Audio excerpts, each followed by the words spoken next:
Dans les écoles aujourd'hui et dans les collèges, c'est d'abord une lecture quotidienne qui est choisie, qui est offerte et le plus souvent suivie d'un petit débat parce que chaque épisode apporte des questions.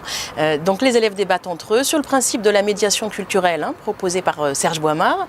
Et puis souvent aussi, les enseignants montrent des trésors d'inventivité pour que les élèves à partir de là créent, composent. Alors ça va être des pièces de théâtre, ça va être des vidéos, j'en reçois souvent, j'en ai encore reçu une hier extraordinaire où on me montre le fil d'Ariane, des stop motion, les petits dessins animés, des adaptations de toutes sortes. Les enseignants ont bien compris que c'était une matière dont ils pouvaient se servir pour rebondir, pour tisser des liens, pour travailler d'autres disciplines aussi, pourquoi pas, l'histoire, la géographie avec les voyages d'Ulysse, etc.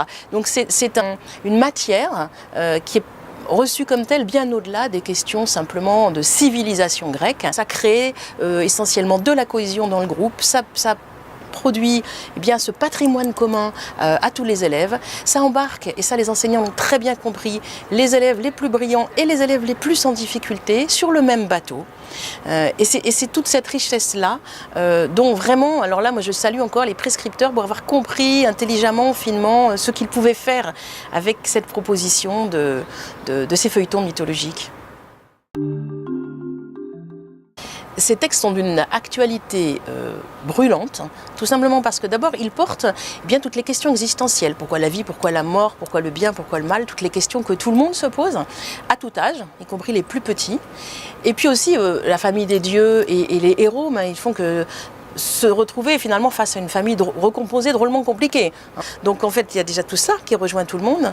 Et puis l'actualité de la vie, c'est aussi, vous voyez par exemple Ulysse, il n'a pas choisi de partir à la guerre. Ulysse, c'est malgré lui qu'il est envoyé à la guerre, il est contraint et forcé de la faire et il n'est pas du tout ce joyeux voyageur heureux qui comme Ulysse, ça c'est d'une autre littérature. En fait il ne pense qu'à une chose, c'est un exilé qui veut rentrer chez lui. Et il est sur son bateau et pendant 10 ans il essaye de retrouver sa femme, son île et les siens. Et il termine en naufragé sur la mer. Donc comme actualité, voilà, c'est évident que la mythologie et des histoires comme celle-là, c'est ce que ça porte, au-delà des histoires fabuleuses évidemment, des cyclopes, des sirènes, etc. Ça nous parle à nous des préoccupations humaines et de ce que nous vivons tous les jours. Et les enfants ne s'y trompent pas. Ils reçoivent absolument les dieux et les héros comme des compagnons qui partagent leurs préoccupations.